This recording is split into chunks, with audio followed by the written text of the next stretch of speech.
Rolling Stone. Hello, everyone, and welcome to the Never Henare Podcast, the podcast open to everyone, especially Sutek, and except for whoever designed TJP's t-shirt. Oh my God. My name is Luke. I am your host of the Never Open Podcast. Oh, fuck it. Fuck that. I'm your host of the Never Henare Podcast. For fucking real. Oh my God. I cannot wait. And with me, as always, is my co-host, Mr. Andy. So, hello, Mr. Guy.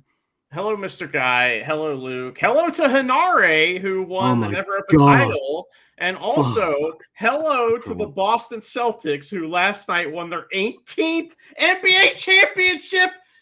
I'm fucking so happy, man. Two of my guys won championships this past week. Love it. Man, and he won it against, one of my favorite wrestlers in the world. So I'm so happy. Doncic, right? You're a big Luka Doncic fan. Did you like the Mavs or? Yeah. I'm not much of a Mavs fan. I just like the Celtics. So Game 3 especially off when the ball went in the round thing and it hit nothing but the net part. Oh my God! See, you know basketball. Some say it's your favorite sport. You like the way they dribble up and down the court. That's right. I don't know shit about basketball, but even I watched that Michael Jordan documentary series, right? It was amazing. And I think even if you weren't a big basketball fan in the 90s, though, you knew about that team, and it was impossible not to. Anyway, it was a good show. And we're going to talk about a fucking good show too at the New Japan Soul Show in the Hokkaido Prefectural Gymnasium. Wonderful name for a gymnasium, the Prefectural. Yeah, I like it. Let's do some professionalism first. Hey, what do you say, Mr. Guy? Sounds good, man. All right. So there are ways people can contact and interact with us if they wish to. We're on the Tweety. I'm not calling it X. Fuck that. That's stupid. I am at Grumpy2EB. Mr. Guy is at Drucifer Tweets. Collectively, we are at NeverOpenPod. If you want to send us a written or voice email, you can do that to neveropenpod@gmail.com. And if you got any of that Sasha Banks money, kick it that way. We have a Teespring store where you can get merch that'll make you look never as fuck. And if you want to see me do this intro, you can do that too. We're on YouTube's. Look us up at the Never Open Podcast. Type it in. You'll see us. Hey, hello. Hi. Hey, if you're watching on YouTube, you can see the wonderful jacket. It is a starter 90s jacket, legitimate one, Celtics jacket back there that I wear to all the games that I like to watch and at the bar. And it was given to me by the great Les Thatcher. So shout out to Les Thatcher for giving that to me. Fucking awesome. Yep. Our team finally won. Oh my goodness. So look, we have news, but all of the news is tied into something that happens halfway in this show, which we'll get to some of it when we get to the G1 stuff, and then maybe there is one piece of news that's separate from that, and that is that Shota Umino has been injured. You know, he took too many chair shots from Ren Narita, one too many push-up bras, and his hip is cracked or some shit, and he's got this and that wrong with him. But he said he'd be back for the G1, so we're all good. A bad hip, that's like a common Noah injury, isn't it?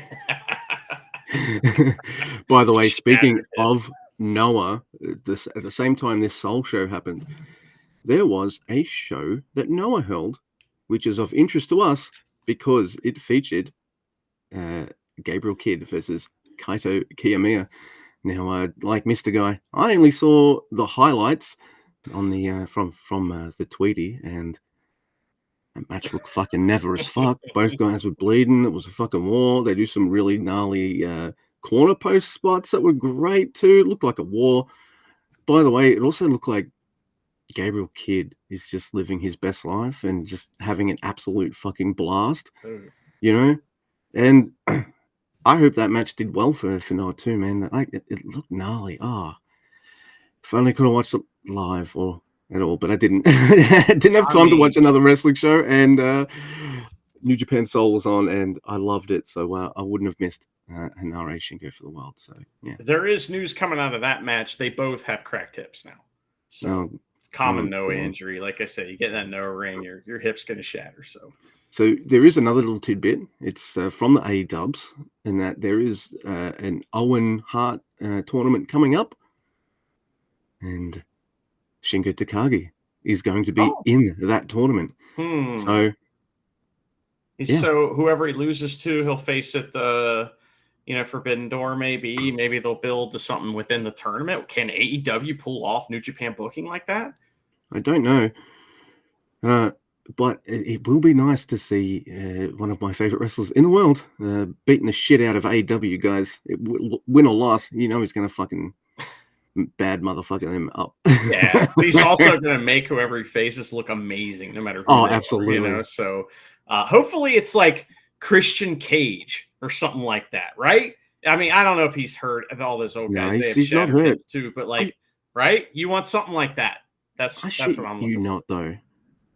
Some old guys still got it, and he is one of those older guys that still got it. When you could see like a lot of these indie guys, like you say, I want to see him versus Eddie Kingston. Well, Eddie's hurt, but like even so, I'm sure that's happened on the indies somewhere. You know what I mean? Yeah. And it's like Christian versus Shingo, and that's just a name I threw out. That's never happened. Hopefully, a certain other veteran that likes to gobble up opportunities like this doesn't get involved, and we don't have to watch Chris Jericho versus Shingo. I'm not going to watch it either way, but I'm just saying that would be. Dude, I mean, like my dream is Made in Japan versus Made in Japan, Pentagon versus Shingo. That'd be my dream. But yeah, so that's happening. There's probably other little tidbits, but that's cool. I'm not caught up on the collisions and the other things because I don't know. I've been busy.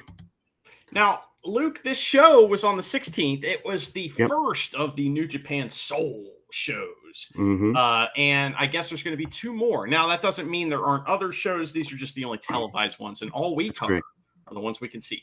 So, even not all those necessarily, but this venue was called the Hokai Kitayeli, and we had I was looking through the Google reviews for this place, and there was some fucking star reviews from previous episodes of the Never Open podcast at this venue. So I had to scrape the bottom of the barrel to find a good one, and I found one. But there's only one. Could you read that to me, Luke? I can definitely attempt such a reading for you. I'll do it right now. A facility with a fence built on a former cemetery? Strange phenomena have occurred, including the underground passageway to Toyohiro Koen Station. Hachijo Junior High School, diagonally across the street, is built on the site of the former Toyohiro Crematorium. Hiragishi Pool is also the site of a former crematorium. 3 stars. So you get 1 star per building on a crematorium? Yeah. Is that how it works? That's right. Also, maybe half a point for every crematorium, and then another half point for every strange phenomena that has occurred. Have you ever witnessed any strange phenomena, Luke? Well, I've seen people tell me they like The Last Jedi, so there's that. All right. Some strange phenomena I like to see is you watching Andor. That's what I'd like to see. Yeah. Never happened. So, well, who was on English commentary, Luke? I opted for Japanese commentary on this show, and but I believe you had Walker Texas Stewart and maybe one other person. Is that correct? Yes, it was Walker Texas Stewart and Chase Owens. I was watching in Japanese, and at one point they pan over and they show them on screen. And I'm like, give myself a thumbs up. My problem is with Chase this time. He's too much of a face on commentary, and he makes himself at one point sound like a wimpy wuss. So he's not in character. Point that out. No. That's the issue, right? It's always that's the line in the sand is when they're in character is good, when they're not, it's bad. I'd rather he just be his obnoxious Bullet Club character. Yeah. Anyway, what even is that character? I don't care. You know what I do care about, though? I do care about Masatora Yasada versus Daiki Nagai. Why? This is two new Young Lions having their first match. And it's now, good. What is this Young Lions match? It's fucking awesome. It is both very special and nothing special at the same time. That's good. You know, because, look, why is this special? It's their first match on TV, one-on-one. You know what it's going to be. You know how it's going to end. But just witnessing it, you're just like, man, this is one of the coolest fucking things about New Japan Pro Wrestling there is. It's just one of the fucking coolest things. It could be the next Tanahashi you're watching right there. Right, you don't know. right, you know, it's like right it's there. so cool, man. And that's like that's the hope. That's the the drive, the fighting spirit that the crowd injects into the wrestlers is that hope and that we want that for them, right? Yeah. So now I will say that there are a couple times that both guys get a little lost, but never for too long. And it's just like, stomp. I'll just stomp him again. I'll pick him up. That classic Young Lion stomp is so trash. And Bushi does it as one of his main moves too. It's just great. Because Bushi's an asshole. He hates Young Lions. But it moves at a pretty decent pace, and I had a smile on my face the whole time. So mission accomplished. So it's a fucking cool match. And guess what? It's a 10-minute time limit draw. What? I don't know. I thought you could already see the kind of like rivalry between these two, because that's the deal, is that they'll, they may be bros just like Oscar Lube and Broken Arm Young Lion, but those guys hate each other too in the like competition sense. And so it's that same kind of thing. One of the kids hit like a fucking snapmare armbar thingy, and I was like, whoa. Take it easy, kid. That was a little too far. But that could have been one of those accidental awesome things that happen sometimes in Young Lion matches. So, I don't know. I had a great time watching that as well. Yeah, absolutely. Luke, the first match of Soul proper is Kato Ki. Oh, my God. It's Shomakato, Murashima, Ishii, Bread, and Hanma versus the Great-O-Khan on the Cobb, Newman, Akira, and TJP catch 2-2. And I was happy to see Brett, and so was the crowd, man. They were like, holy shit, it's fucking Brett. I was right there with him. I was very happy to see fucking Brett here. Man, he had a blast too. So it was great. So dude, he's living on cloud nine, man. Like that, I'll do a couple matches for you in Japan. Sure, I'll throw you a bone. He's like, the company I'm known for wrestling at, I'll come by, on occasion. But United Empire, they jump team unaffiliated, and Brett gets the machine gun chops on Jeff Cobb, then on TJP, then on Jeff Cobb again. It's great. So TJP totally did the like, hey, what's all this then thing, where he walks up and then Brett's like, oh, you want some too? Bow, bow, bow. So Monty Python. Oi, what's all this then?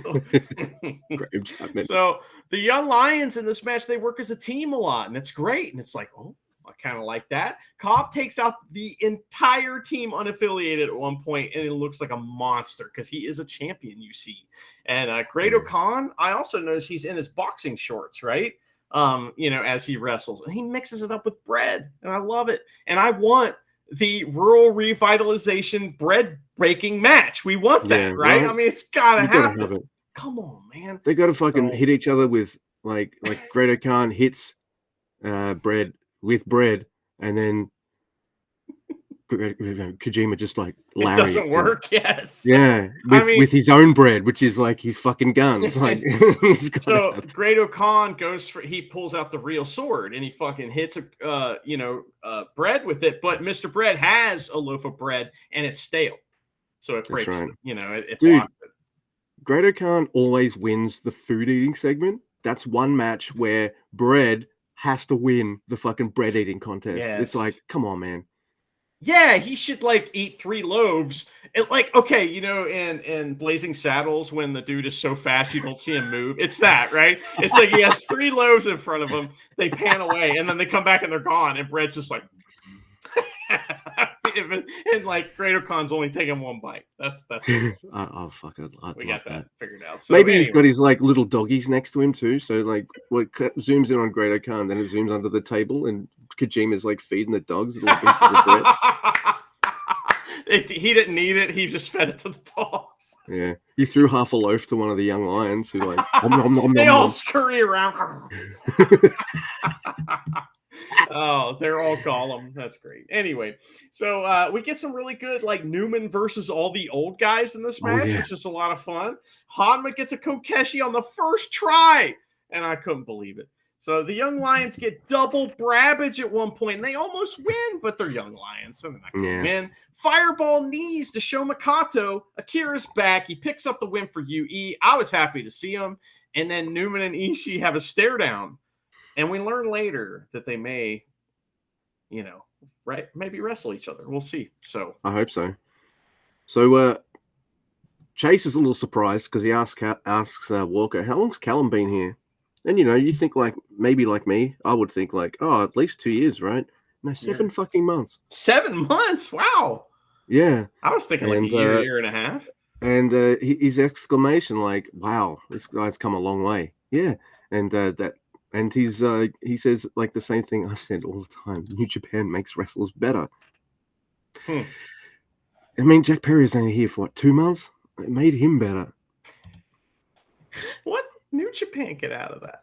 That's the problem, right? Is like, what is New Japan getting at? I mean, with Cal Newman, hopefully they're going to get a great wrestler out of it and not someone that just hops over to AEW. But with Will Ospreay at AEW, it's like, yeah.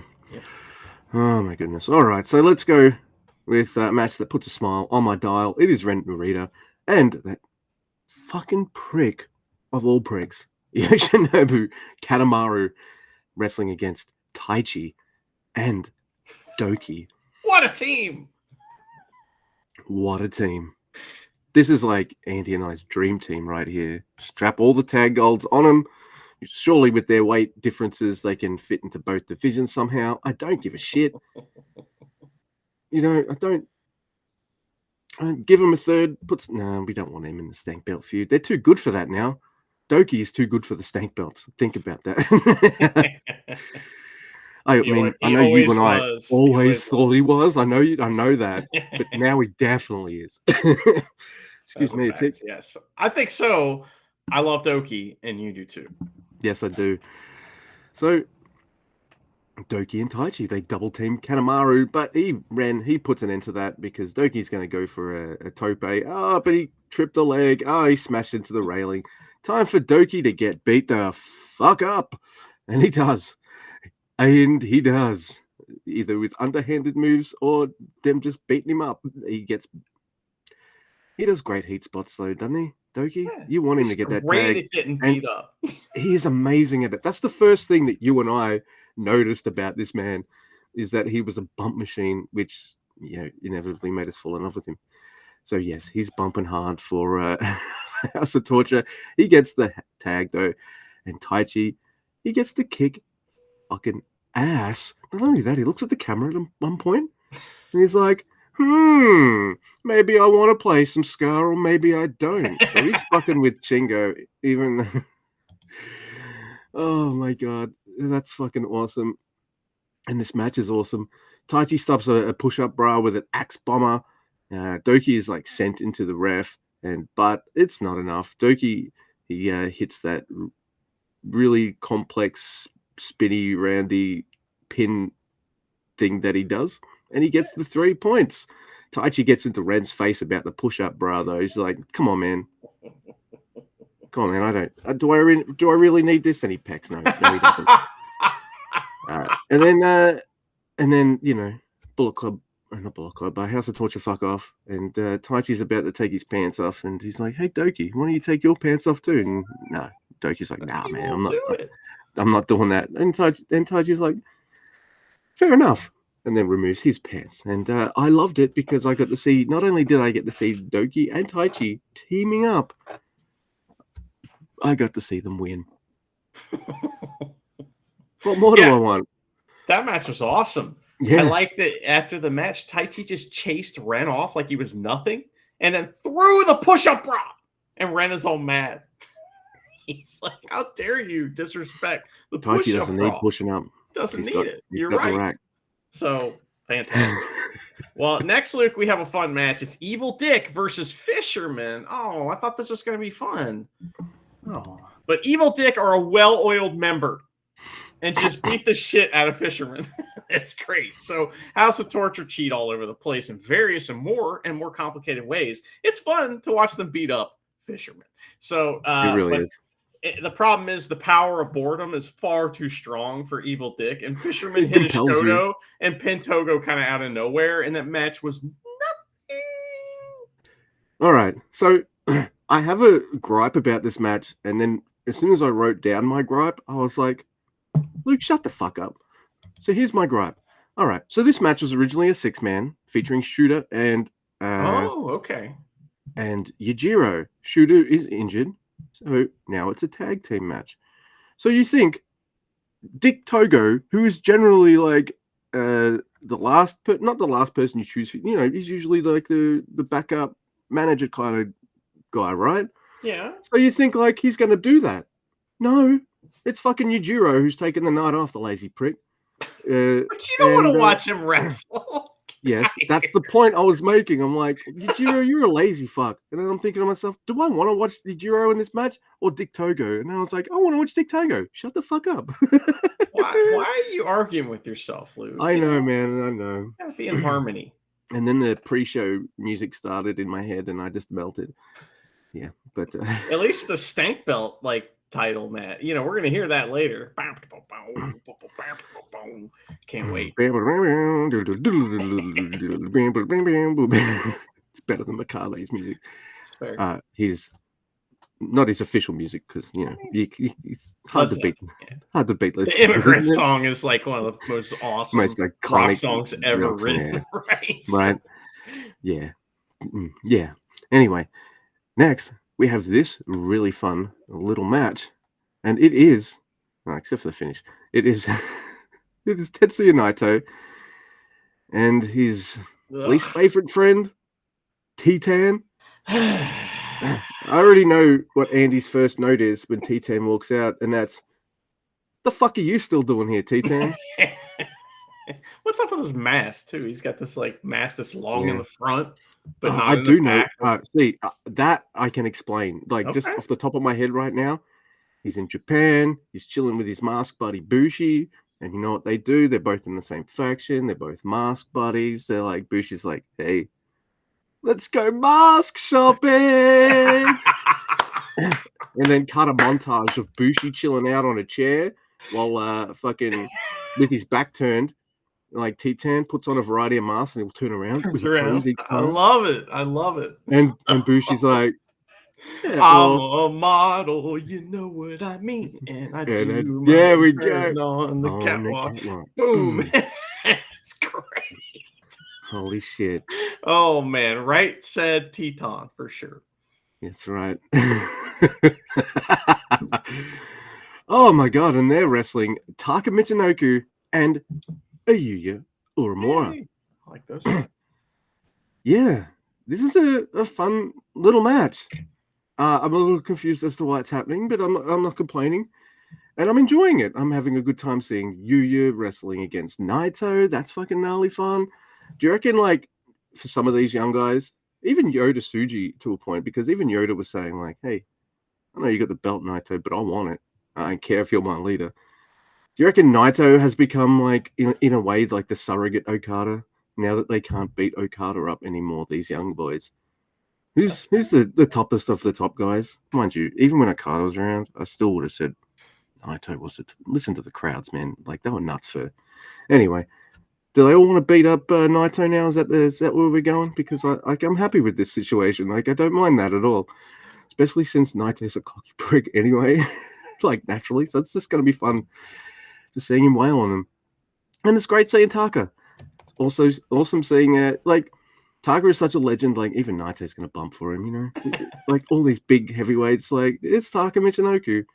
Well, yeah, we're going to bump for you and take your moves and stuff. And then we're going to... But then, if the last match All right. If the Doki Taichi match made me smile, this match makes me unsmile because it's Titan hitting a gnarly springboard double stomp onto Taka for the 1-2-3. Apart from that, it was good stuff.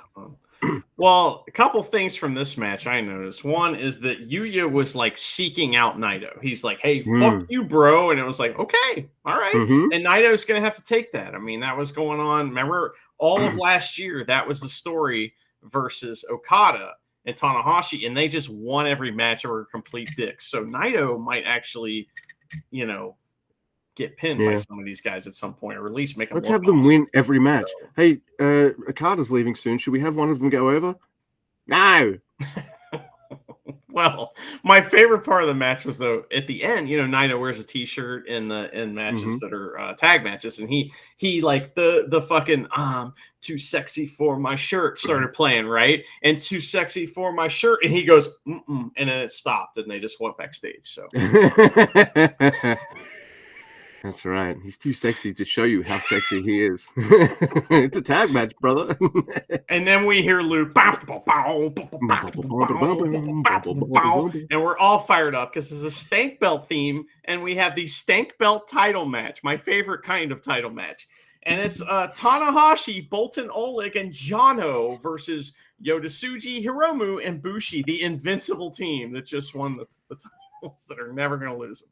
And so... Tanahashi and Yano have their hair done up like the anime, of course, and Yano and Hiromu start, which is fun. Now, I do have a problem with this whole little mini feud.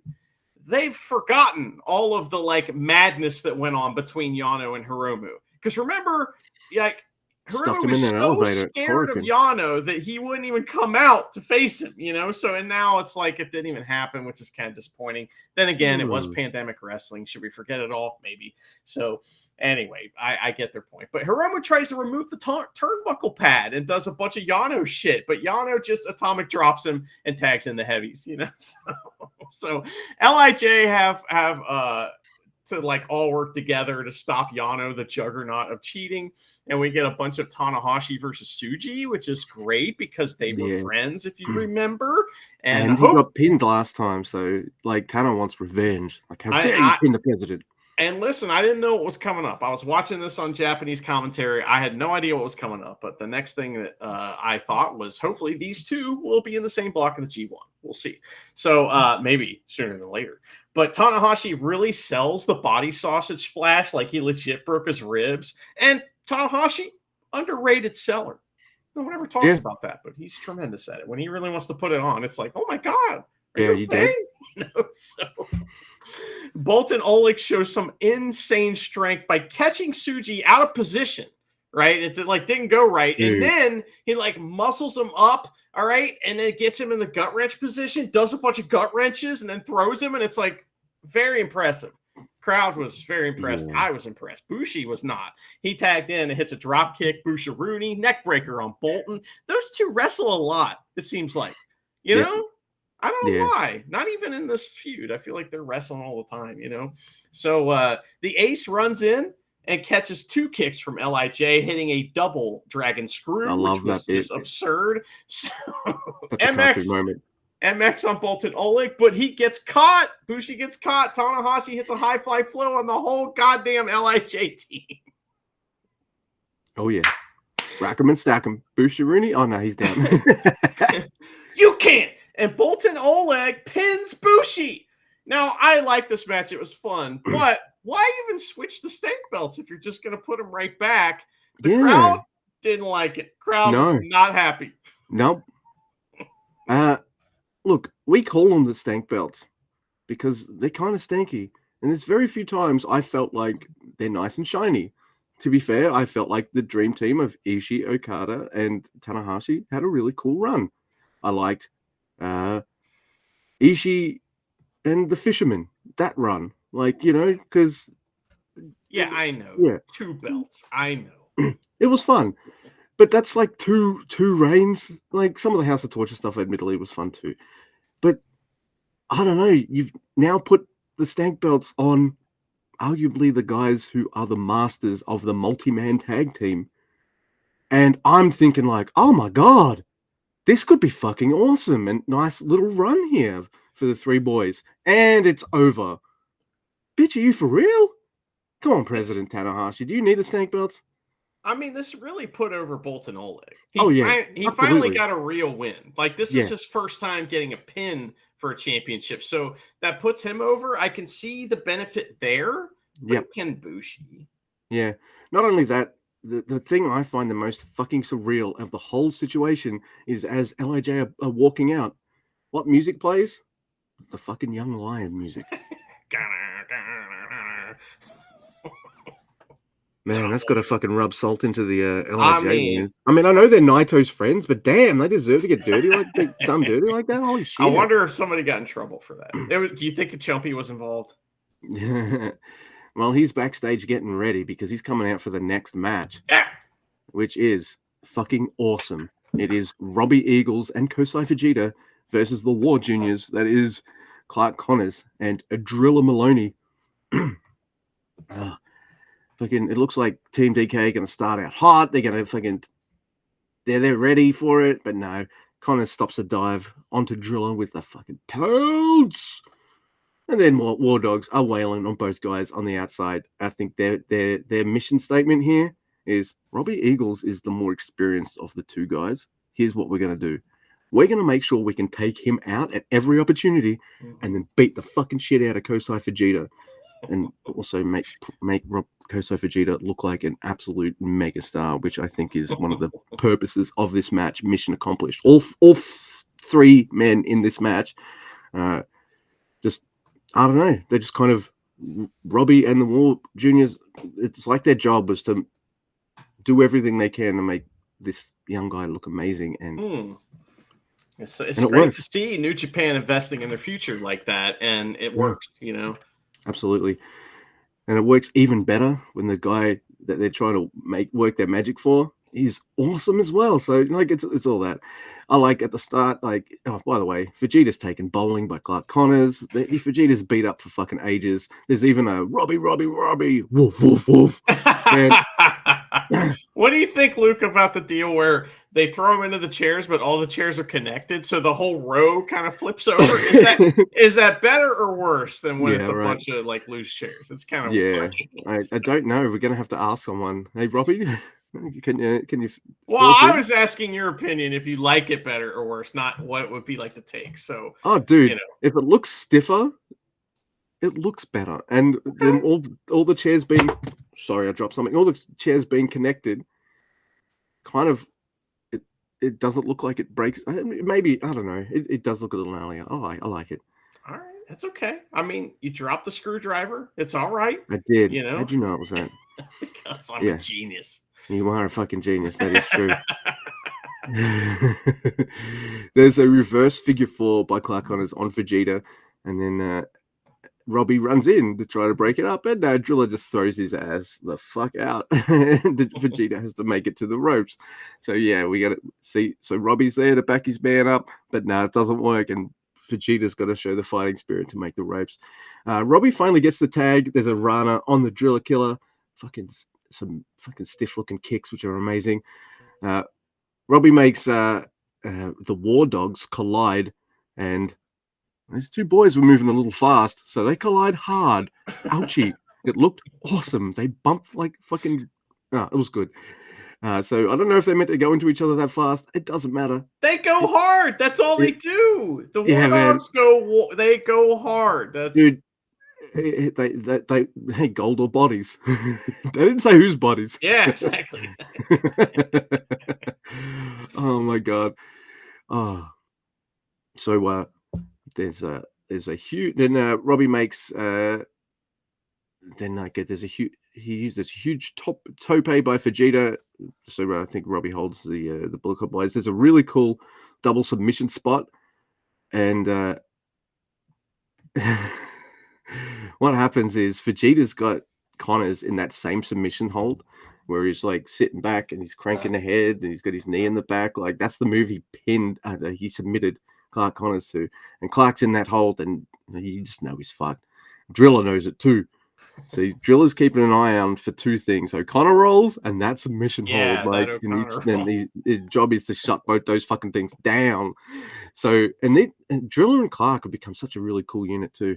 So, Ron Miller on Driller, and Driller's trying to fucking reach Clark. Don't tap, man, don't tap. So he can just beat the shit out of Vegeta, but he's pulled back by Robbie, and he's like, oh no, oh fuck, they're gonna win the gold. But no, he's too fucking strong with his upper body, and he fucking powers out of it, and he knocks the shit out of Vegeta. The hold is broken. Oh my god. So that, by the way, that Ron Miller that Robbie put on, oh yeah, he only puts that on after a Driller Killer attempt, mind you. What the fuck? You're trying to take him out, like you were saying. And That's right. It's like there was a little eye rakes in there too to get out of those holds, Yeah. Like War Dogs knew they were fucked, and they were like, we gotta do something here. So Oh yeah. So and then like the War Dogs, they go outside. They're thinking like, you know what? Maybe we need to catch a breath. But it's not them catching a breath. It's them waiting for one of the other two guys to jump on him, and it's Robbie Eagles. And this is amazing to me because usually for a move like this, the wrestler that's getting caught jumps over the top rope. What was more impressive to me about this move was Robbie Eagles jumps through the middle rope, but upwards. So he jumps through it and goes fucking higher. War Dogs expertly catch this man, just fucking smooth as silk, drill a killer to the floor. And what does Robbie do for the rest of the match? Nothing. He stays on the fucking floor. And now you know Vegeta's going to have his work cut out for him because these two guys are just going to fucking beat the shit out of this man. Their game plan worked, though. And, like, that Driller Killer looked insane. And, like, as soon as that happened, you thought Ninja Mac, right? You remember what happened to Ninja Mac? Like, halfway through that match, he took one and he didn't get up. So it's like Robbie's dead. In the ring, there's a spear by Clark Connors into Vegeta. Then they do total elimination. For two, Vegeta kicks out. He keeps the hope alive. Oh my god! But Clark has the O'Connor roll scouted this time. It's not going to work this time. But Vegeta hits an amazing bridging German for two. But Driller Killer, no chaser, full clip. The champs retain. And when Chase says that we have the best tag team division in the company, I'm like, what?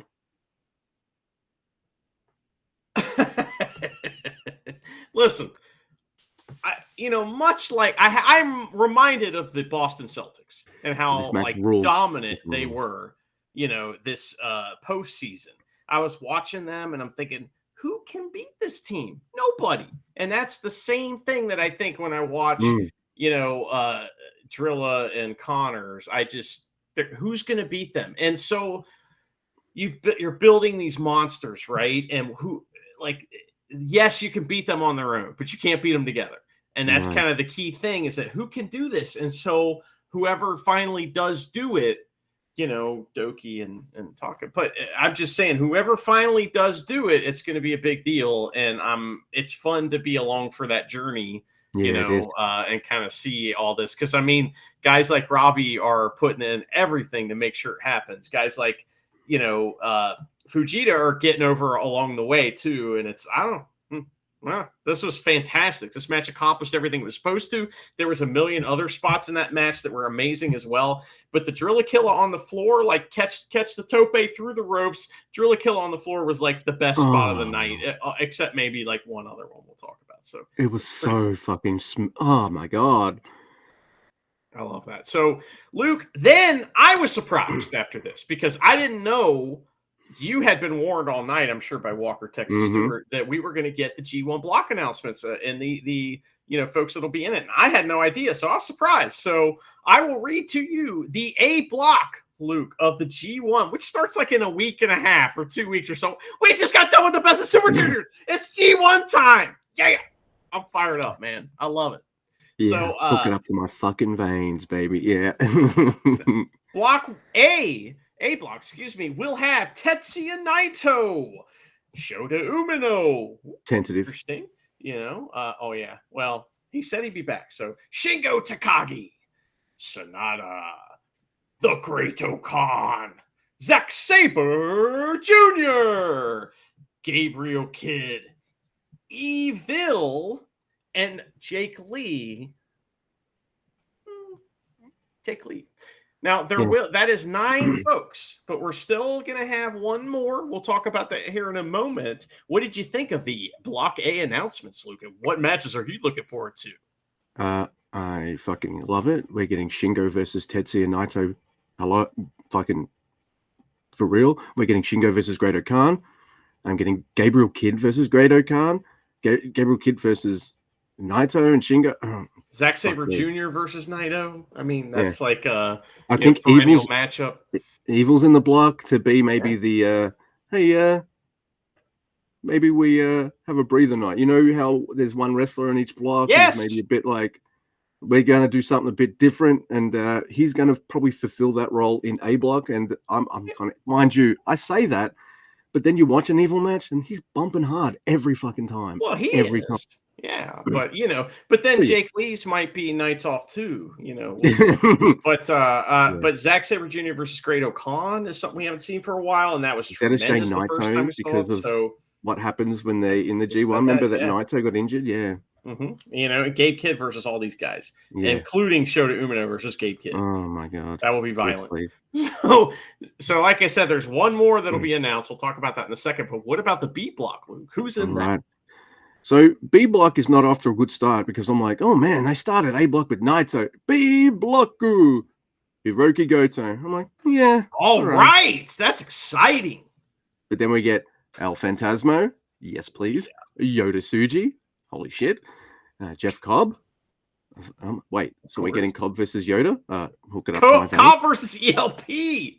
Yeah. We're getting motherfucking Henare. So Henare Cobb, Henare Yoda, Henare ELP. Fucking hell. David Finlay. So we're getting, you see where I'm going here. Ren Narita might play that evil douchebag kind of cheaty fun spot too. That Evil's playing. So, you got House of Torture on both teams. You got Yuya Uemura. Oh my god, this is, man, he's going to bring that different like kind of technical flavor in regards to this block because everyone else seems like a heavy hitter. ELP is going to bring that kind of high fly-ish kind of thing to it, but this is pretty much a bad motherfucker block. And to cap off this bad motherfucker block, we've got Konosuke Takeshita. Oh fuck yes. Jake Lee.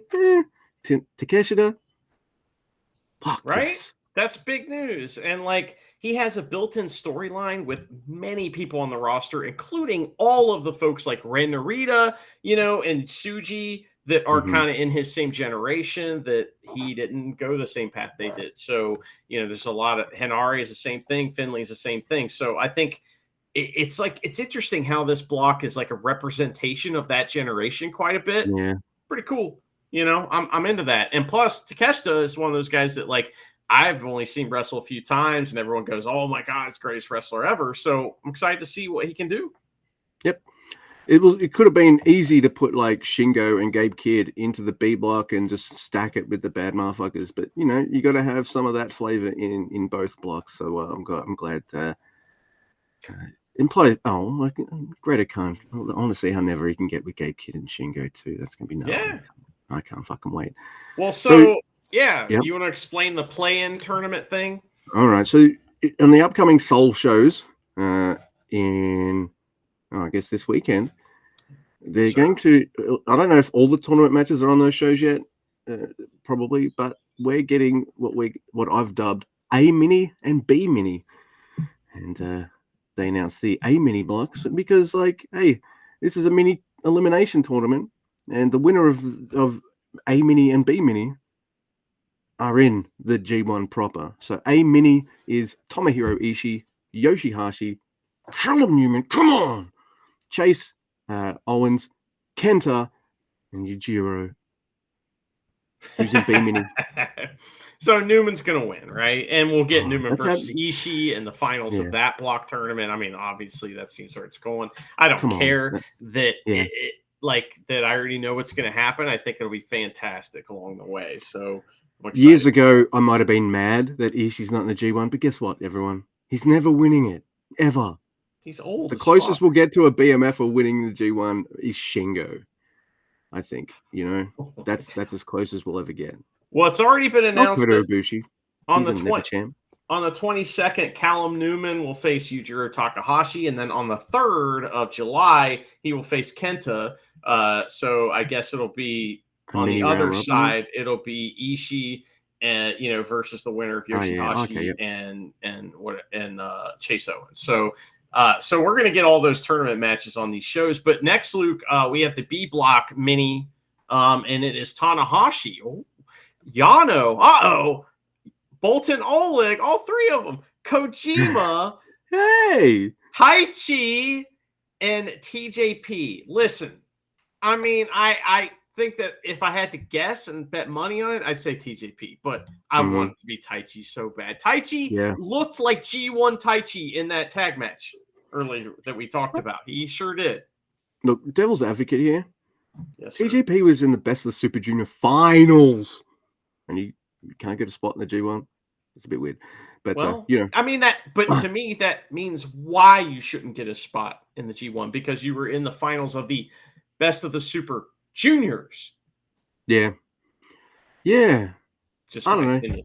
But on the TJP, you want to prove you're an open weight guy? Ever heard of the Never Openweight time? Are you dumb? What do you? Yeah, I am. Don't put that out there. Don't put that out there. We don't want that anywhere near. Henare would smash him into bits. I wouldn't mind seeing that personally. But on the 23rd, Yano will face Boltin Oleg. Man, Boltin Oleg's going to win, right? Yano's going to put him over. Then he's going to face the ace. And then the winner of TJP and Bread will face Taichi. So TJP is going to beat Bread. And if he beats Taichi, I'm going to burn my own house down. Worst G1 ever? Am I right? Yeah. I will be very upset if Taichi's not in the G1 this year. That'll make me very, very angry. But they also announced a bunch of shows that are going to go on in the area that this venue is at. And they announced a show at this venue, and everyone was like, woo! That's what the crowd did. I know after this show, and in the between days of us having watched that and recording, they also announced all the G1 shows, complete with like all the matches and stuff. If you're wondering if we're going to cover that, if there's any new listeners listening in, no, we're not, because we don't want to look too far ahead and look at all the matches and who's wrestling who on what night. I don't want a story of what the G1 is in my mind before I start watching the G1. I want.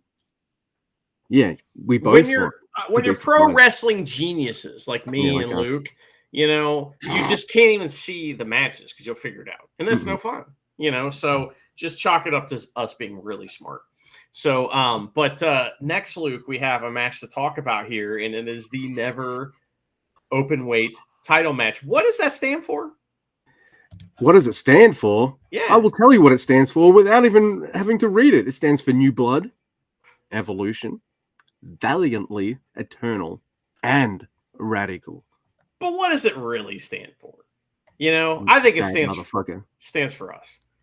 That's what I think. And so, wrestling geniuses that we are, we know the best belt, and the best belt is this belt. And so we're going to talk about a match for this belt. So it is Henare challenging for the Never title match, Never title again versus Shingo. Now listen, we'll talk about the result of this and how weird it is, but this match is great. And what they do is that they have the time that they didn't have in the last show. So the last show was Dominion, and they kind of didn't have as much time clearly, and they had another match that was very similar to this style on the same card, and so they didn't want to like copy off that or whatever. So this match is different. It's like it is a main event style match, so they get going slow, and the UE boys are out with Henare, and Marty's like, you know what?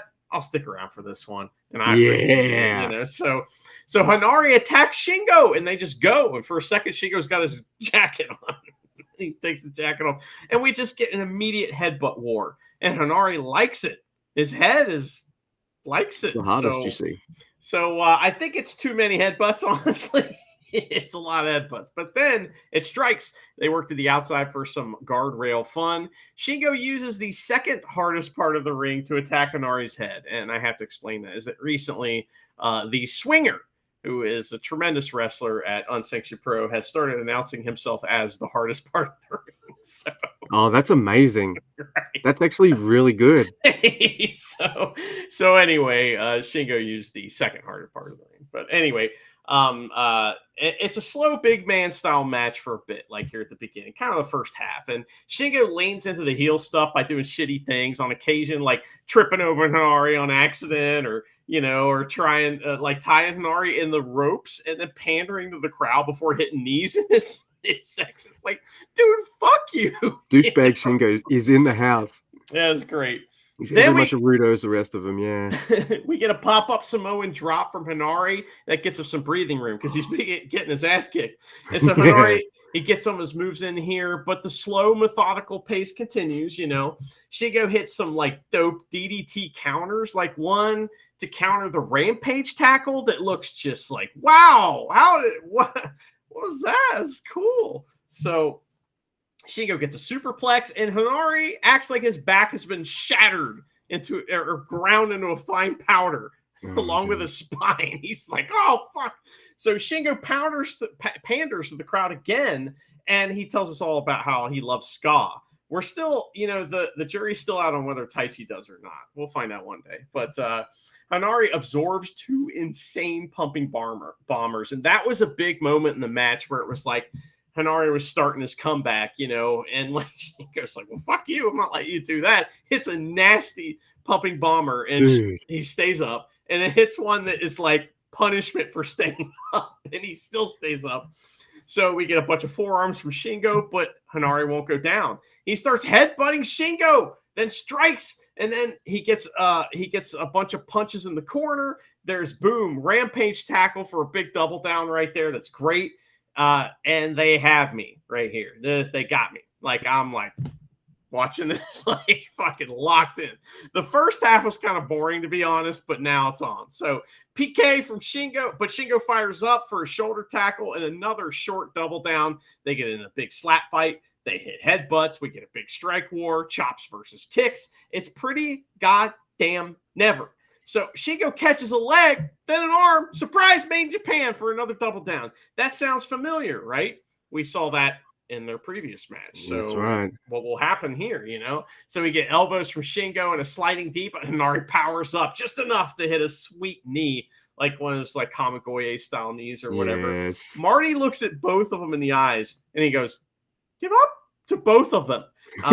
And I was looking at him and going, you better not fucking start counting, Marty. We will be so mad if you count them out again. Dude, we've been your biggest supporter since we started the podcast, Mark. Well, maybe not since we started. We used to make fun of him. Isn't that how it starts? Him, but we're laughing with him, not at him. Right. We would never laugh at Marty Asami. Don't turn heel, Marty. So Marty, I'm worried about his safety too, because if he counts them out again, he's going to get killed. So now it's just insane, huge, over the top moves and double downs over and over. We're like building to this big climax. They tease a double count out again, and I'm fucking pissed, and I'm about to like go buy a ticket to Japan so I can beat up Marty. So, dude, this count spot I was just like, don't do this to me. Don't do this to me. So it's great though. It's good drama. They do the same finish like as the last match with the Rocket Kokeshi. Marty starts the count. Fuck off, Marty. He's fast counting too, but Hanare's up at 9. Shingo's already been up. Henare kicks out of a pumping bomber at 1. Then Shingo hits one that sends him like flipping off into space for very, very close near fall. Streets of Rage from Henare, but Shingo kicks out at 2. More headbutts. A PK from Henare for a near fall, and he's feeling it. He wants to finish the match. Henare catches Shingo's arm. It's a standing Kamigoye style like headbutt where he pulls the guy into him. 1, 2, 3. Henare is finally the never open weight champion. The match was great. But the moment after the match, I have to describe this moment that happens after the match that was just like the icing on the cake, is that like Shingo won't let Marty get the belt, like give the belt to Henare. And you're looking at this like situation, you're thinking that he's being a dick. He's like, no, I don't want him to have the belt. But no, it's so that he can anoint the new champion himself and hand him the belt, give him respect. And then he collapses as if to say to Henare, it's your problem now. Yeah, right. So, I don't know. I like this match from start to finish, but yeah, Shingo just fucks him up for the huge portion at the start. And I'm all right with it because, hey, that last match, I only retained from the skin of my teeth at a double count out. You know what? I'm not going to fucking underestimate Henare this time. You know, I'm just going to come out at the start and just absolutely lay waste to this man. And this is kind of like, it was such a beating that I was just like, oh my God, they're going to do it. Henare's going to win. And that was like in my brain, but Henare kicking out at one. He was the first of the two to kick out at one. And usually when that happens, I'm like, oh no. The fucking double count out spots. I'm like, oh shit. And those headbutt strikes and exchanges and stuff, they're all kind of there to set up when he does the final thing where, you know, Shingo's just had enough of this guy not staying down. And he's like, you know what, I'm going to I'm taking umbrage to this. He's going to take another lariat. Hooks the arm, hooks the other arm. Shingo's like, oh, fuck. Bang with the head. And I was just like, oh my God, I've never seen him do that before. 1, 2, 3. I'm crying. I'm so happy. I have tears in my eyes. New finisher for Henare. He does the haka in the ring afterwards, and he's emotional. See, the commentators were saying the same thing you were, that, Shingo doesn't want to give him the belt. Me, though, I was like, shut the fuck up. Shingo's going to give it to him, and it's going to be awesome. Because that's what I wanted. That was great. That's what happened. One part of this match, it has nothing to do with any of the wrestlers. It is the commentary. And Chase saying that this is the kind of match I love to watch, but I don't want to be a part of.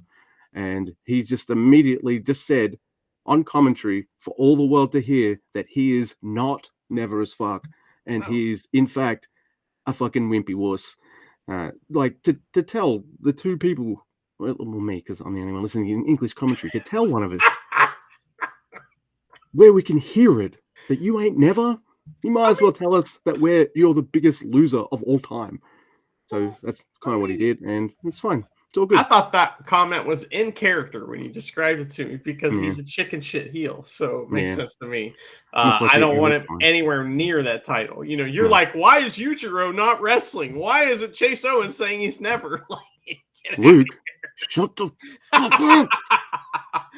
Listen, Luke, I'm going to do you a big favor, okay? I'm going to talk about this next match so you can tell us about the main event, because the main event's fantastic, and this next match is a match that I watched. It is, we get a video package for the next match. It's the IWGP Global Championship match with Sonata versus the champion, Finlay. And all 5 guys are out with Sonata, my favorite part of the match. And I still think Sonata's new music is absolute trash. So Gato's out with Finlay. So they get right to the back and forth heavyweight style match stuff, and it's pretty good. You know, Finlay stays mostly in control for the first half, and Sonata comes back, sending Finlay to the outside. He gets the fanciest plancha I've ever seen in my life and points right at his fucking ear. So Finlay takes back control and shows us all of his 2 biceps. He's like, I have 2 biceps running around. Like, you know, sometimes Finlay with his like in-ring like talking and stuff, he sounds like someone in the wrestling crowd, like a fan in the wrestling crowd that you're like, hey, shut up. Just shut up, fuck up. And it's annoying, but man, it's good heat. So, it's great. So, oh man, pile driver attempt on the floor from Finlay, but Sonata counters with a back body drop, and Sonata has a wrestling match with the little gate. And he wins via a mean stomp. He just starts stomping the shit out of the gate because it won't open. That was another highlight of the match. So, safest pile driver of all time on the floor from Sonata on Finlay. Finlay spits in Sonata's face. And Sonata goes crazy hitting shoot-style punches. And it kind of looked a little chippy there for a second. He threw Red Shoes to the floor. And Red Shoes couldn't believe it. I couldn't either. Finlay, he he sends Sonata neck first onto the ropes, which is kind of cool. He like trips him and he goes right into the ropes. That was kind of cool. Dominator for 2. It's time to do main event reversals, and they do a bunch of cool ones. The O'Connor roll counters are, in particular, kind of dope in this match. It's not a bad match. It's very good, but it's like these two guys, they need that person with them that has that like kind of extra spark, extra shine. You know how I'd describe this match? I'd describe this match as an album track sandwiched between 2 singles. Yeah, right? It's not bad. I like that song. It's a good song, but no, sometimes you're going to skip that song to get to the next single, That's right. So happens. Oh man, Finley tries an O'Connor roll and it's really good. They do a ton more reversals. It is fast and furious. There's a moonsault for 2 from Sonata. He catches Gato trying to cross the border. All right, and fucking, that's great. He hits him with the dragon screw. What did we got here? Sonata hits the Shining Wizard to the back of Finley's head. He's gonna win, right? He goes for another into Oblivion from Finley for 2. Stalling version, but no, Sonata gets the O'Connor roll for 2. Shining Wizard and more reversals. They botch a spot. Finley is supposed to catch Sonata and powerbomb him, but he can't. So he has to the powerbomb him deadlift style into Oblivion. He wins. I think I like that match more if they at the finish didn't get botched. Oh. Yeah. And if Sonata won, that would make more sense, right? Yeah. I'm thinking this didn't feel like, I know they showed a video package and it had weird kind of dubstep reggae music for it. But it doesn't feel like these two really had a feud either. It's just like, hey, we're going to wrestle for a title. Oh, okay. They have some issue going back to last year's G1 or something. I can't remember what it is. I don't know. All right. It's a bit of a deep cut, I guess, but it's all right. It's the track in between the 2 hits. Yeah, that's right. So it kind of is a deep cut. I do like that Finley's finisher, though, is called Overkill. As a Motorhead fan, I approve. Okay. I have them on my body right here. What about Urge Overkill? We've had this conversation. We can afford the Neil Diamond version. The song is scandalous. All right, so yeah, it's like did Neil Sedaka might as well have written that, right? It's like that kind of creepy vibe. Yeah, I mean, you're beautiful. It's that kind of vibe. I mean, him and Neil Diamond and Carole King wrote every song in the 70s that's worth a shit. So yeah. All right, so let's do it. It is for the junior heavyweight title. It is El Desperado versus Show. This is the very first junior title cage match. So, awesome. All right, here's what the cage is here to do. The cage is there to keep out House of Torture, and that's it. Because this is a normal match otherwise. Absolute normal match. Because there's rope breaks and 1, 2, 3 counts, out spots, and all that kind of stuff. So just keep that in mind. That's what they're not going for a WWE style cage match or anything like that. They're going for we need to keep House of Torture out, so we're in this cage. So that's it's like it's a cage match, but you can't escape the cage to win.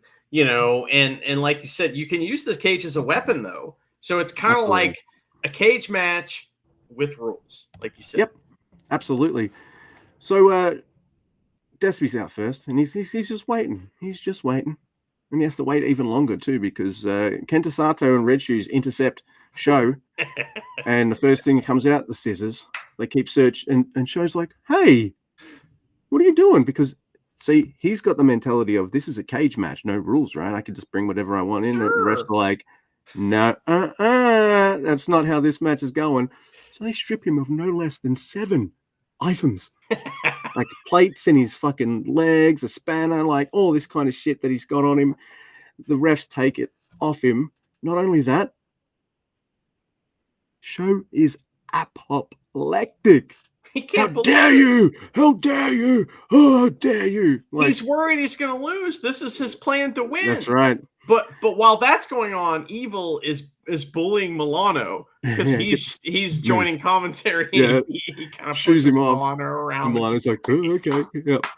Oh my god.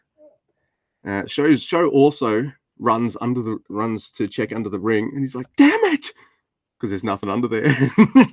Not only that, they removed the ring skirts. And man, what a difference that makes. It's like without the ring skirt, you can see under the ring, and the perception is that you can see more. You can't, but it just seems that way. Yeah. I really, really thought that was a great idea. It was a nice little touch there. Yeah, absolutely. So there's only one gripe I have with this match, and it's nothing to do with the wrestling. Chase is going for El Desperado. Dude, what the fuck are you doing? How's the torture like Bullet Club adjacent? Like, come on, man. By the way, there are a couple times on this show that Chase Owens makes it obvious he doesn't watch the shows because he's asking fucking Best of Super Junior questions and shit. And I'm like, dude, that's the difference between him and commentary and like Al Phantasmo. I reckon if Al Phantasmo was on commentary tonight, he'd know all the Best of Super Junior shit. He probably fucking watched it. Zack Sabre Jr. Like, come on, man. At least watch the product you're on. Like it makes you better. This match is awesome, Luke. So let's ignore that. I'm stalling because this match is fucking amazing. Apart from that, like, so right. So where are we? So I watched this with Japanese commentary, so I didn't have any issues with Chase Owens or anything, and I'm just saying. Yeah, and because he's one of the kings of hardcore matches. Who eats the cage first? It's Desperado, because Show just takes a fucking powder. He's like, I don't want to beat. No, we've got nothing. But then Show eats 1, 2, and a back body drop on the floor. There's a moment where Evil, he's reaching from commentary through the cage to hand Show a spanner, and Red Shoes is like, nope. It's like, House of Torture shit isn't going to work because of the cage. We also failed to mention that is the dog pen cage, basically, from the original cage match that we just had like a couple months ago. So absolutely, yeah, it's that, and that the cage, it just looks like take the blue railing and embiggen it. Yeah, yeah, that's I like it. It looks. Yeah, so do I. Yeah, so Evil fails handing him the spanner, and Show's just like, fuck it, I'll just send Desperado into the cage. Show beats him up, and he fucks with the mask, and then with his hands, he's like tearing it a bit, and then he just like grabs El Desperado's face and just starts going, but it's right in front of Evil on commentary, and Evil's just like, yeah, fucking hell yeah, fuck his face up, man, that's awesome. Oh, that's fucking funny. I think that's the thing about House of Torture matches. Like, wrestling should be gnarly and brutal and all sorts of things, but I like having a laugh with my wrestling as well. Yeah, it's supposed to be fun. Yeah, and this motherfucker, he's getting his fucking comeuppance because he's in a cage. It's gonna happen. This isn't like the beginning of this feud. This is the end. In a cage, right. And Show's already fucked him over every which way. It's time for revenge. Yeah. Oh hell yeah. Despy's bleeding now. Show chokes Despy to a 5 count, and I'm like, oh yeah, this cage match has rules. Because why? Because, well, you can't trust Show with rules or without. Yeah, I'm like, all right, I see what the kind of story they're trying to play now. All right, let's do it. So Show's playing not only fuck your face, but fuck your ribs. It's a gnarly knee shot to the ribs. Then he's got him over the fucking top turnbuckle, and he's bending him. Then he's got like El Desperado laying on the mat, and he's got his arm and a leg, and his legs digging into Despy's ribs, and he's just like, and sometimes with 1 foot, he takes it off the ribs with 1 foot, and then puts it on Despy's face and grinds that extra. Fuck, that was an amazing touch. Not only did it look gnarly, I'm laughing too. That's fucking amazing. I just, a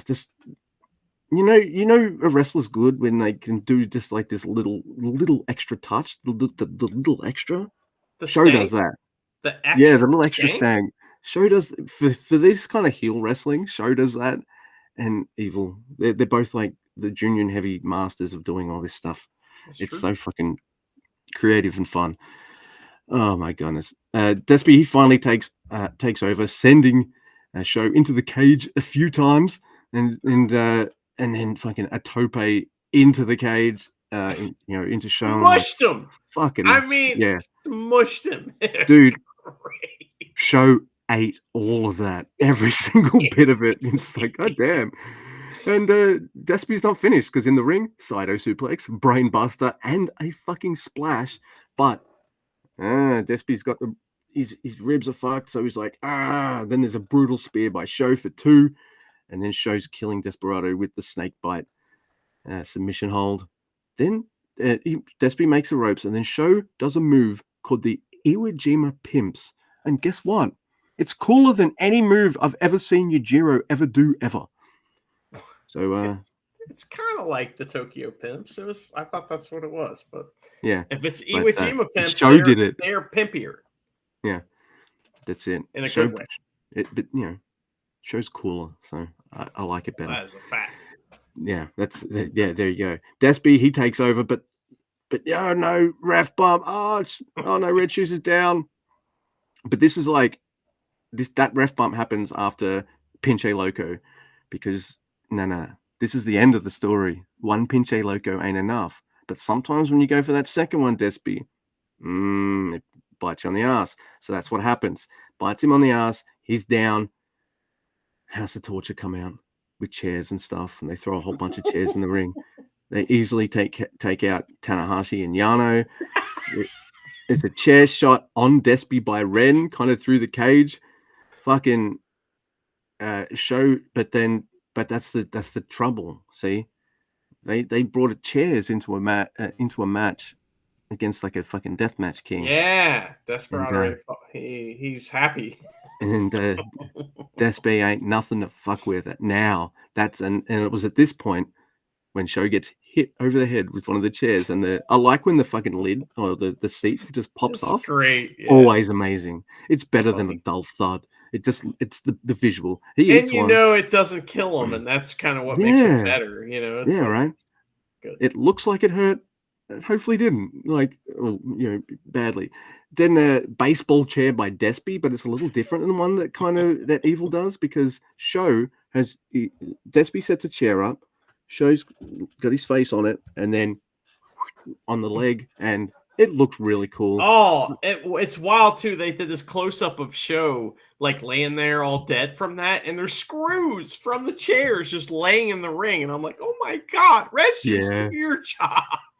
Motherfucking get in there, but he's down. He can't do shit about this. He's down. He's got to grab those screws and get him out of there. That's part of his job. Yeah, but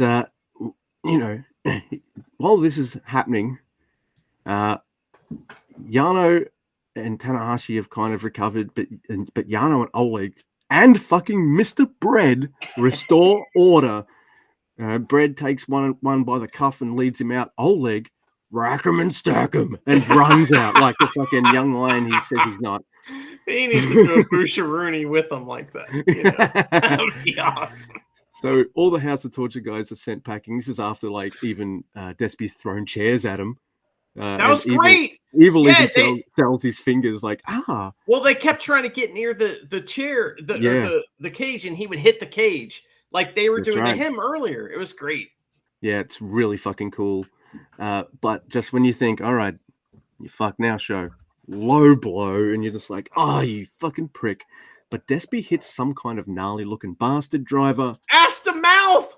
Yeah, he went ass to mouth. You're damn right he did. Super Pinche Loco. Desperado wins the junior title. From start to finish, what a cool story. Hated the way Sho won. I guess that's the point, House of Torture. Hated the way he retained, though I kind of loved it too, because, I didn't love that he got injured, but how Sho worked that from when that happened, how Sho worked that. Sure. Kind of fucking made it all sink in. And I'm like, all right, okay. That happy accident just kind of made that whole thing kind of click. And then Despy winning the best of the Super Juniors, he had to win this tournament in order to get another shot at this fucking douchebag. You're damn right he was going to make it special, and he did. And just beat. I love this match. My notes were a little spotty from the other night, and so I messaged you this morning. I'm like, I'm rewatching this main event to beef up my notes because they're not that good, and also because the match was awesome. So the thing that happened to me, Mr. Guy, is at Dominion, the Never title was my main event, right? And I'm like deflated because I didn't like the finish, and yeah, I've got notes and stuff for the next matches, but it's just like this time the same thing happens for the opposite reason. I'm like, man, I am so emotionally elated right now and on cloud nine. Oh shit, I got to take Sonata Finley notes. All right, I managed that. Now I've got to take Despy and show notes, and I just kept laughing and just laser focused on the match, and I kind of missed a few things in my notes, and I'm so glad I went back and gave it another look-see, and it was just a joyful match with a joyful finish. But what happened? You tell us what you thought of the match too. But before we go on, the biggest, like the most important thing out of all this is that Desperado wins emphatically. Yeah. He didn't just win, he won. You know what I mean? Like, there ain't no doubt who won this feud. Desperado won it, right? So, like that, let's move on. That's what a cage match is for. So, who will Desperado choose next? Like, he had said already that he would choose his next opponent. And who's the person in New Japan that maybe means the most to him? He's charming and witty on the mic, you know, with that, like, edge that we've come to expect from him, you know, of course. And he names his first opponent. It's Doki. And Doki chants rain down from, you know, the crowd, and the man himself comes out with his guns out. Oh my god. Desperado's, he says a lot of words to Doki, and I don't know what he said, but I know what he said. And this match is going to be fantastic. Doki agrees to the match and then leaves so that Desperado can celebrate his win. Confetti falls upon the new junior weight champion, the winner of Best of Super Juniors, as his music plays us out. I think for me, like, Doki impressed him in that finals. He made the finals. He took Despy to the limit. And look, I know that Despy's going to win this title match. I know. It's fine. But you know what's more important than that for me? Doki's getting a fucking title shot for the junior single title. I know he just had one against Sho, but that was fake one, remember? Yeah, right. That was this. I think whilst I still love that mini feud between Doki and Sho, a Despy Doki title match, I think means a lot more to me, because like you the Takataichi Mania stuff that you and I think, like the fact that Doki got into New Japan because Despy broke his fucking jaw, and Doki, this is like the ultimate, like, hey, thank you, you know, like, and not only that, look how far you've come. You deserve not only yeah, it's not me just saying like, hey, we used to tag and we could have a good match. It's no, like, you deserve this spot. Like, this is to me like another step. The Hiromu Doki stuff was huge for both of us, right? And that culminated with Doki beating him twice in a year. I love how this is all about Doki somehow. Dude, you know I'm all about the Doki. But what I'm also kind of, but what I'm surprised to say is, like, do I want him to win? Of course I do.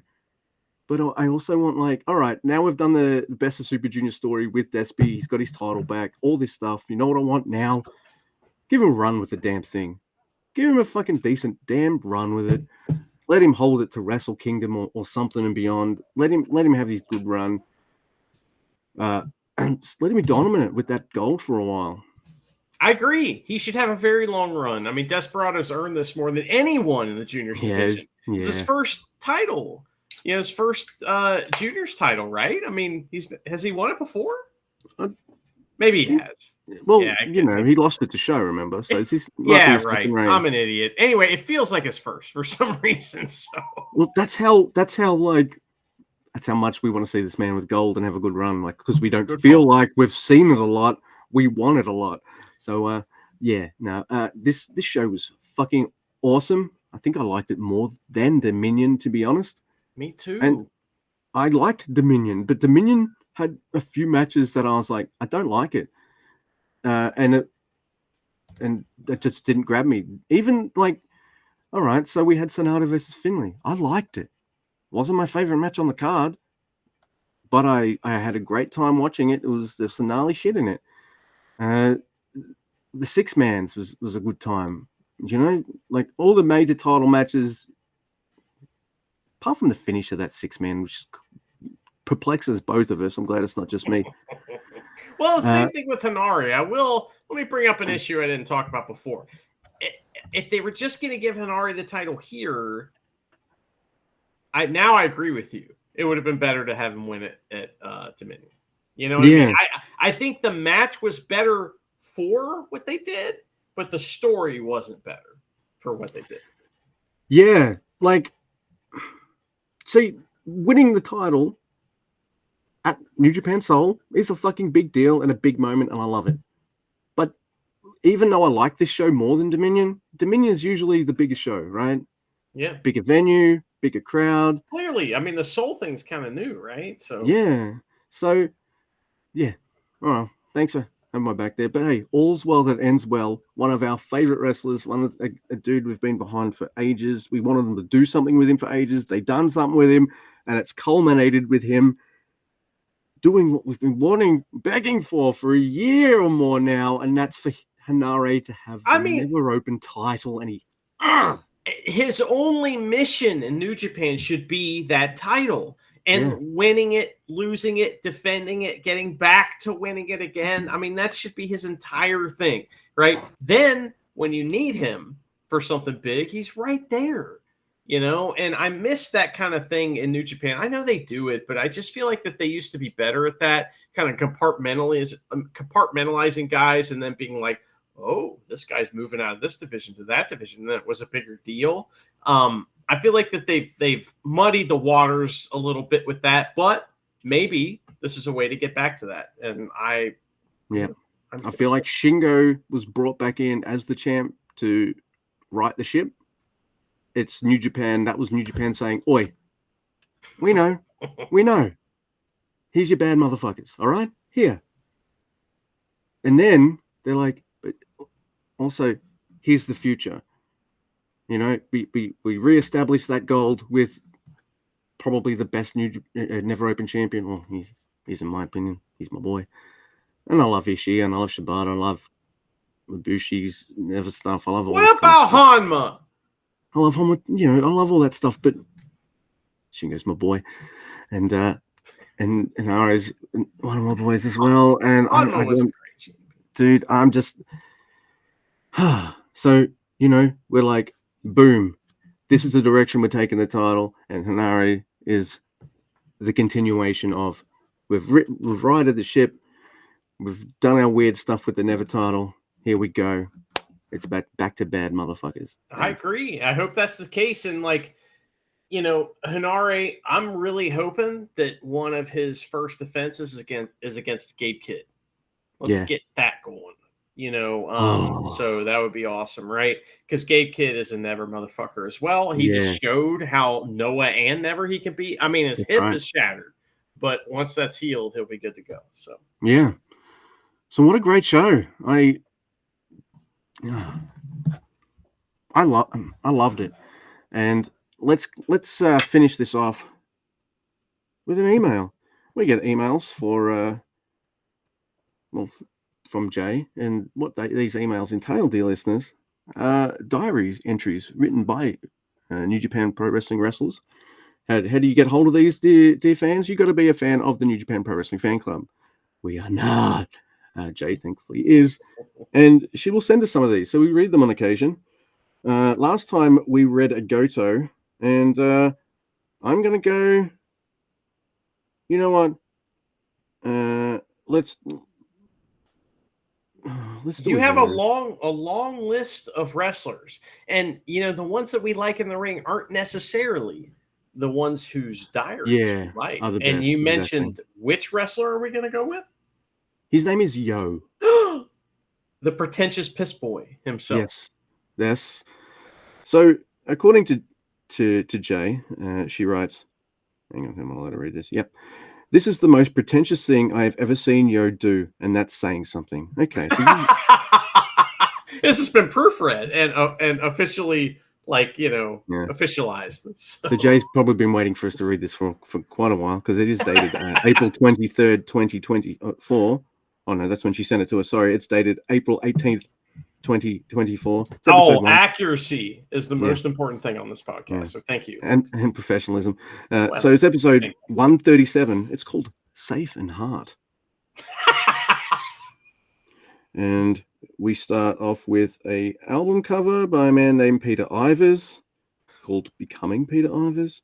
We got another album cover, which is a U2 album. So listen, how pretentious could you be to name your first album Becoming You, right? I mean, that's what's going on there, right? It's definitely a Yo album.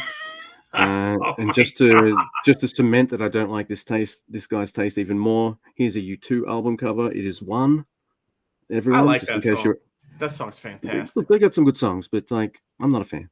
Okay. Then we got some guy named Dejavin Luz. I have no opinion as to this. Other pretentious album covers, right? Yeah, a Minor Threat artist. Oh, see, he's got Queen Sheer Heart Attack, and that album. Fuck you. Even a pretentious piss boy is right twice a day. Yeah. So look, there's a War. Why can't we be friends? Tom Waits' Closing Time. Come on, man. I was listening to the other day. I was listening to the Doobie Brothers. Jesus is Just All Right with Me. Man, what a song! Yeah, what a song! Good. There's Sting. My Songs Live.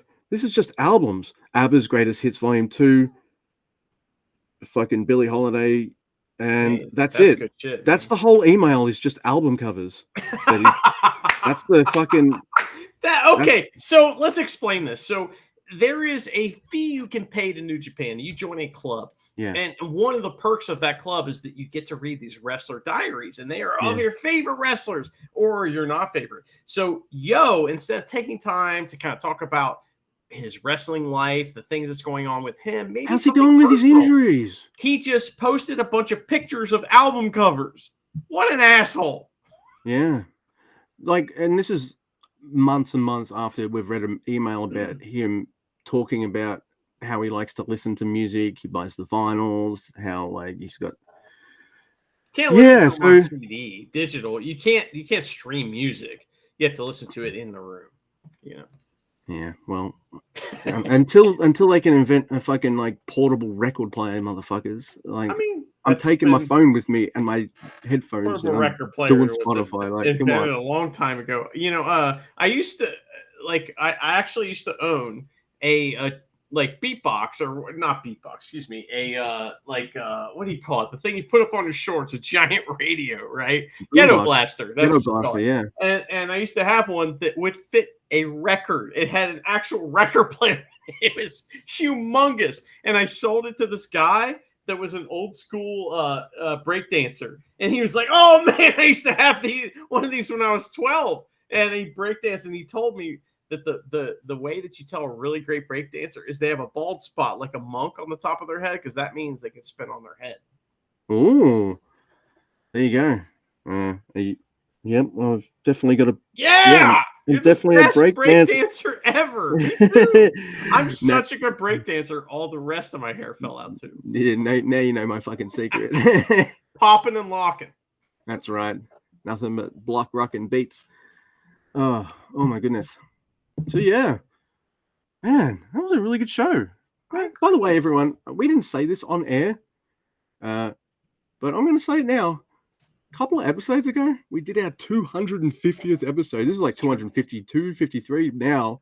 So yeah, so we don't make a big deal out of it, and that's because we plan to, and then absolutely forget every time. Every time we got a milestone, like a 200, 250, it's just oh yeah, cool. So I guess that's not our thing, I guess. Of mice and men, they don't amount to a hill of beans.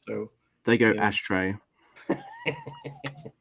But at the same time, we also celebrated recently our 4th anniversary, so we're technically in year 5 already. Yeah, and don't discount that COVID era, everyone, because my favorite one, Shingo was a champion for a good portion of that, and he fucking carried that. He carried him and Drew McIntyre carried the whole wrestling world. Yeah, you want someone to carry that fucking the New Japans for a bit? Yeah. Yeah. Okay. So, we finished. What is this one show shows? Our next show will be 2 shows. Ooh, after 2 shows, Jackson. All right.